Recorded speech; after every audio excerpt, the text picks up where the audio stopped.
A salary cap is a structure that regulates the spending between sports teams. But what if you applied that same concept or philosophy to a company? We're going to play with the idea, so let's talk about it.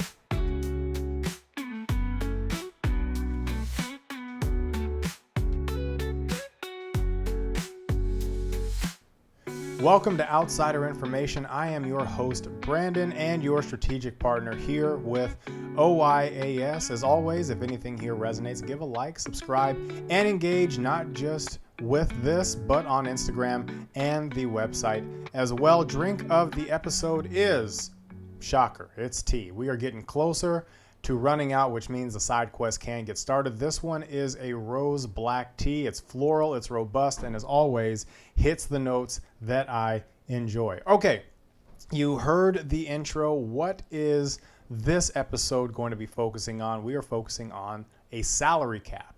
And I gave you that brief introduction of what a salary cap is, but more specifically, beyond just regulating spending, it is the backbone of how rosters are built in athletics. And there are two types of salary caps that we are going to use as examples here. A soft cap, which is one that primarily exists in the NBA, a little less so after some changes, and a hard cap, which exists in the NFL. The difference between the two is that soft cap gives you a little bit of flexibility when it comes to how you build your roster. I knew a whole lot more about the old system when it came to the luxury tax. If you went over your threshold of cap, you had to pay a percentage to keep your roster intact. Now with the first and second aprons, a little bit more complicated, and it's going to take a little bit more time for me to really understand those nuances versus the NFL, where it is a hard cap. You have a set number of dollars, you cannot go over those dollars, and you have to be under the cap by the time the new league year starts with all of your contracts. They call it being cap compliant. And again, it exists, it regulates spending, but it exists beyond that to make sure that there is some semblance of equity, equality across the teams in the sports landscape. Parity is what they like to call it. In sports like the MLB, especially in the past, where there really wasn't as much regulation on the cap, you had big market teams that were able to buy all the players. And if you were a smaller market team that didn't want to allocate the funds, then you more or less got left behind. So again, it balances things out. It forces people to stay within a structure. The cap can go up over the course of a sequence of years. Very rarely will it go down. And it is a uniquely sports function because you've got collective bargaining. A union is there to make sure that things stay in place. You've got contracts, trades, and of course, free agency. But it's really not that abstract of a concept if you were going to apply it to business. A lot of businesses, organizations, they have budgets, and their budgets are a lot closer to soft caps than they are hard ones because those budgets do tend to move a little bit when it comes to revenue, right? Budgets, though, are a bit linear, and they do have their shortcomings. And the shift, if you were going to philosophically say we are going to use a salary cap model, is not a big one. And it could potentially help with hiring and retention because, again, we are going with that more equitable model, right? Pay transparency is also a good thing. And I think people are slowly starting to adjust to that, not just companies putting out what they are paying, but people being open about what they are getting. That is how you help control the market from an employee standpoint, is you know what other people in your field are getting. That is a good thing. It's good to have that out there because it makes it easier for people to ask for salaries that are representative of the work that they are doing. We see this in sports. We know what the top players are making, and while you may not like how much they're making, it is good because it allows the next person who may have similar or better accolades, statistics, whatever the case may be, get money that is representative of them. That is what we should want for all of us as it relates to our work. Now, what exactly could that look like inside of an organization? You could do it based off a whole company. I wouldn't recommend that because that could get convoluted and you have a hard time assessing value. The easier way would be if you did it based off of a department. You're able to balance needs, you're able to allocate specific dollars to specific departments, and then you are able to do it all from there. Again, this is the equitable model because it pays the worth of the people. You can have people negotiate their salaries. They can say, based off of my education, based off of what you're paying, I should get this versus that. You can have companies counter and say, we would like to see somebody with this in order to justify paying this. Now, it's kind of already happening that way, but we've slowly seen negotiations leave the work landscape, and it's come in favor of slotted pay. You've got people really now getting what they are being given as an offer and being told, if you don't take it, we've got somebody else that will. Kind of feels like a hostage situation. It doesn't really feel good, especially when you get a job that you know you should be getting paid more for. That's all of us, by the way. We all think that we should be getting paid more. But again, in a salary cap model, companies would have the flexibility to be more malleable with it. You would get rid of slotted pay, and it would hold everybody a little bit more accountable for what it is they are paying and receiving. For companies, you can justify maybe paying more if you're going to add a little bit more to the role. For people, you can again ask for a little bit more based off of what you have. The only thing you would need is somebody who is, quote, managing the cap. And you look at something like college football, where you've got a bunch of people who are now, quote, managing NIL and managing the cap. All right. So all that aside, we have a scenario. We have a team that is being built in a department. It is going to be 15 people. All right. So you now have a little bit of time or a little bit of flexibility to play with that. All right. So you've got what you're going to build is a 5-person leadership team. We're going to go with a 1-1-3 model there. So one person at the top in that senior position, one person right beneath them, and then 3 people who are going to be managing different aspects of the team. We're going to give you $1.5 million to spend. These are going to be full-time people, so we need to factor in what those benefits are going to look like as well. We've got a little bit of a equation that's going to help us with that. Departments themselves, they ration hours, not dollars. That is how it factors into a budget. But in a situation like this, we are equating true value in the money, not the hours. 18 an hour versus 25 an hour is a significant gap. And if you're going to have that much of a gap between potential employees, there has to be a justifiable reason. You need to be responsible with your team building. And if you're doing it this way, you can set appropriate expectations, right? If you want to go top heavy, which we are probably going to do in this scenario, you can go value versus productivity. Of course, when you've got this kind of a model where the pay is varied, it could create some resentment, but it could fix some too. It's a double-edged sword. Again, nobody is ever really going to be happy with the money that they're getting, and we all think that we should be getting more. But if you do equate for how this could help things out, it could really be beneficial when it comes to hiring and retention. If you have specific positions where you've got a little extra money and you can offer $5 an hour over market value, somebody is going to take that, and you're going to get to be a whole lot pickier over who you take versus, well, you know, we've just got slotted pay and we can just get who we get. Same thing with retention. Most often or not, people leave because of the money. They want to get paid more, and the easiest way to get paid more is if you go somewhere else with the experience that you have. If you use a cap salary, or if you use a salary cap, you could potentially retain some of those more valuable assets. So let's take a look at the numbers. Okay, we have that first person. So we're going to build this 5-person leadership team with a VP. Again, we're not looking at specific industry here, but a VP, let's say that we are going to be paying them $200,000 a year.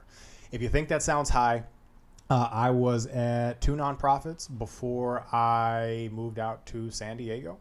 And in both of those nonprofits, one, the president was getting paid about $600,000. The other one, north of $3, with the VPs underneath them getting paid close to that as well. So it sounds high, but this is very well in line. And when we look at how a lot of companies build, they do go top heavy, which can potentially leave them thin underneath. This is not how I would build a team. This is just for the model itself. But going back, VP at $200K with benefits. And this is a little bit of a teaser towards something else we are going to talk about here on Outsider Information. But benefits are a real cost. Benefits get factored into your overall value as an employee. So when you are getting paid a salary, the money that you don't see is your true worth, and that is factored in with benefits, PTO, other things that come with the job. So just based off of the math that I had, I threw an equation together. 280K is what somebody at 200,000 would be worth. Go down to a senior manager. We are going to give them 150K. 211,000 is what they are worth with benefits. And then the 3 supervisors you have, let's just say you're paying them a range between 110 and 120. You've got 1 at 110, 1 at 115, 1 at 118, and then that equates to 155, 162, and 166 respectively based off of the benefits. But you can negotiate all that, right? If you are using a true salary cap system, all of this is negotiable. And maybe the difference is skill set. Maybe it's duties. Maybe that person getting paid 110 is a little bit greener than that person getting paid 118. Maybe it's a certification. Whatever it is, in a salary cap model, you can specifically say, this is how we are paying you based off of what the highest person is getting paid. That is your marker. Now, with this, we said the number was 1.5 million of what we were going to have. With your leadership alone, the base is 693,000, and then with benefits, you're looking at 974,000. That is almost 2/3 of your total cap, just gone with 5 people.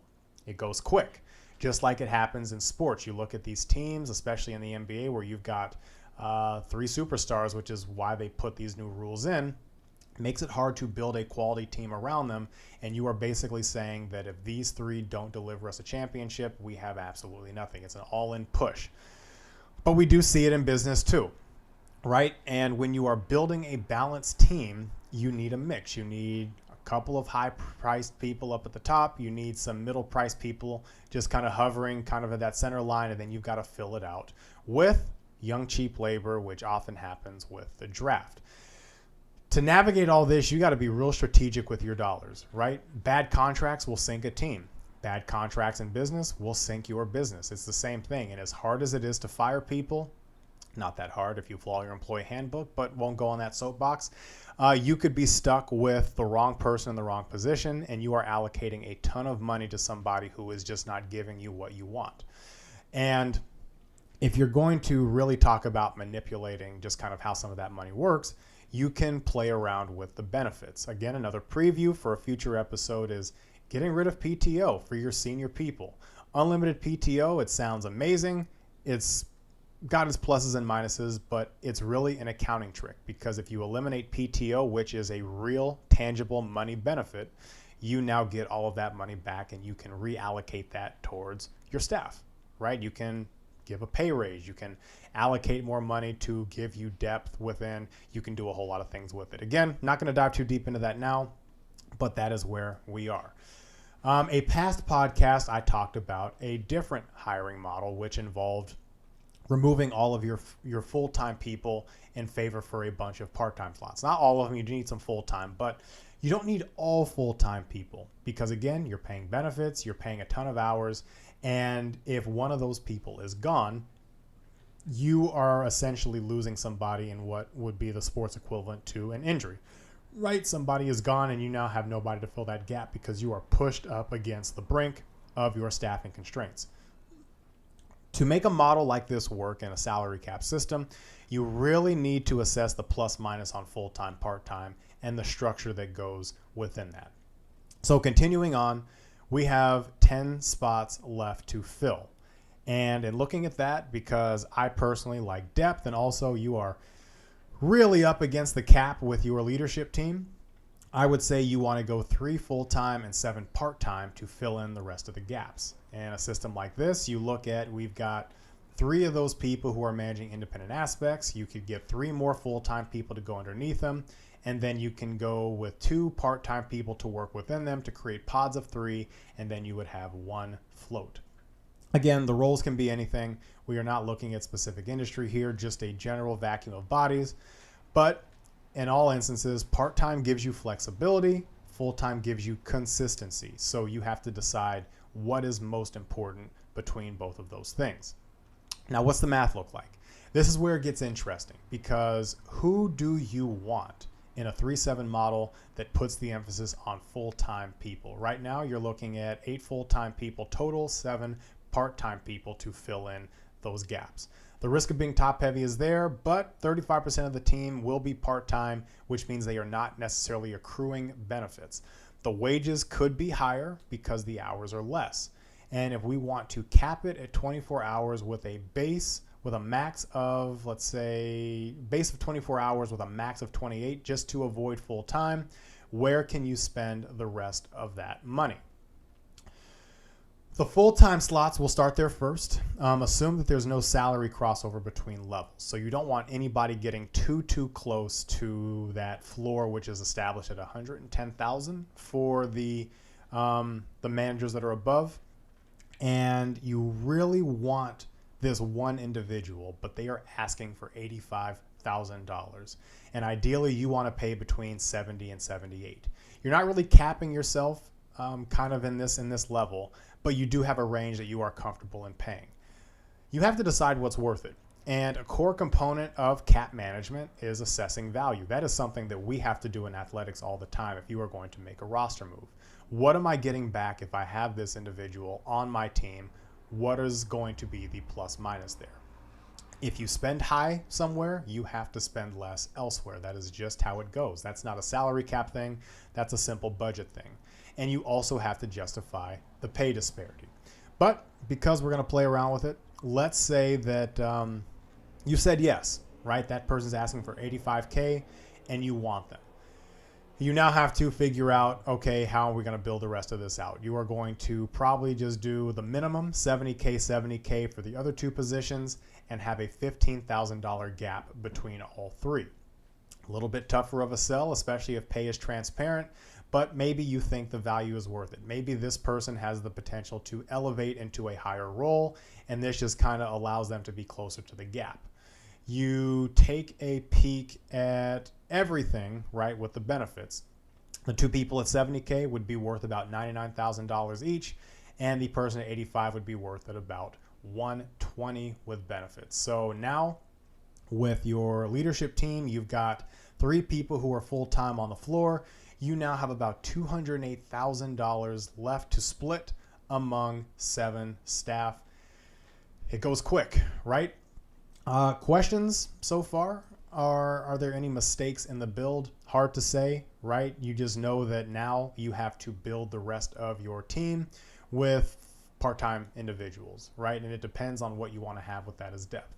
Full-time is out of the question. You probably are not going to want to justify another full-time person unless you really are going to be going with bare bones. You don't have to hire all 15, but we are going to do our best to get everybody on the team and under the cap. So with $208,000 left, what are you distorting to get quality and value? The next marker is going to be for wages. So you're going to be looking probably at hourly individuals. And again, you don't want to get too close to the floor that is established above them, because then you start to get into murky water about why so-and-so is being paid what. $70K is going to be just over $33 an hour. About $33.65 is what I remember it being. Let's also say that minimum wage in this scenario is $18 an hour. I believe in Washington, D.C., it's going up to that on July 1st. So we will keep the pay range for these part-time positions between $18 and $30 an hour. So we've got the very clear floor, and we have got a little bit of space up at the top to keep it away from that established floor for the full-time individuals. That is very manageable.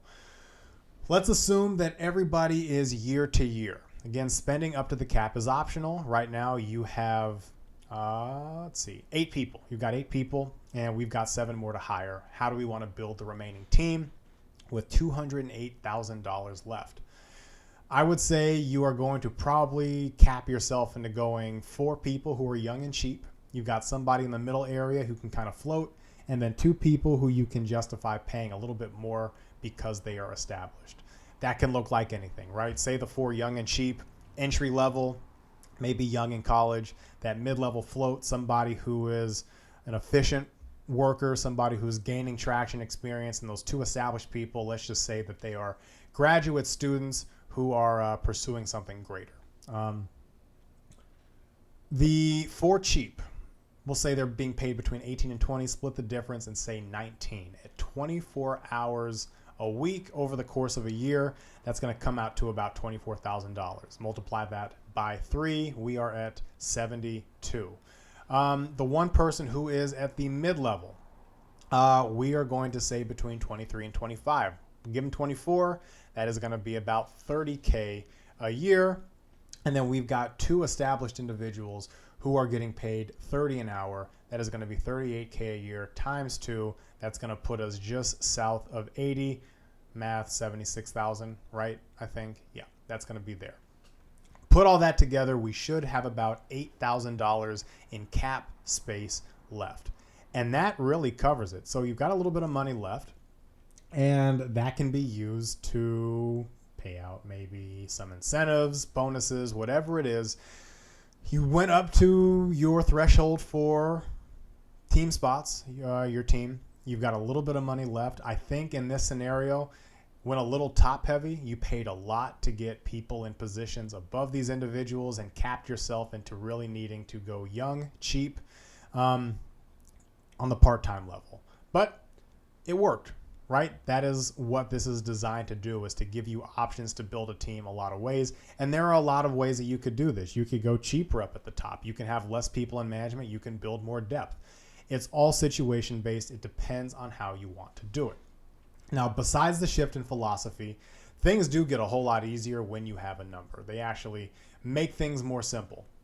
But the implications on hiring increase. You really have to be smart with who you bring on, because if you bring on the wrong person, you're stuck with them. You're paying them money. You're paying them for things that maybe are not going to necessarily be what it is you thought you were getting.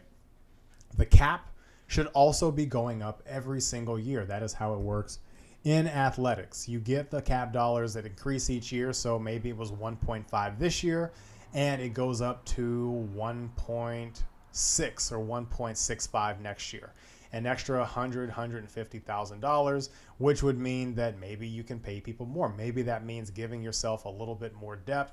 What you can't do with it is just hoard it, because if you're making money, that means people are producing. And if people are producing, they should be rewarded for it. Again, that's how it works in sports. You get paid more. Your new contract pays you more based off of the production that you've put forth. And the cycle just kind of keeps going. It makes pay raises a lot more transparent. Again, going back to negotiating, you can see the clear lines of productivity. If you are managing projects and all of your projects have been successful, you can use that as a negotiation tactic for when it comes time to get paid a little bit more. You can build in incentive pay and bonuses when it comes to a cap structure. Again, you have to account for those dollars. That does factor in a lot of sports contracts. A lot of nuance there. They are all different.